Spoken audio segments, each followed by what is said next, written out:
Welcome to Zervise for Slack. In this video, we'll show you how to configure ticket status to track the ticket lifecycle.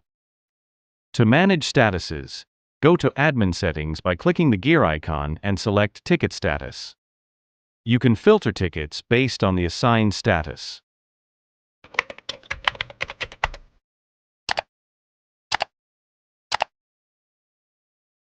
New statuses can be created from the Settings page. You can update the status of any ticket using the bulk update options.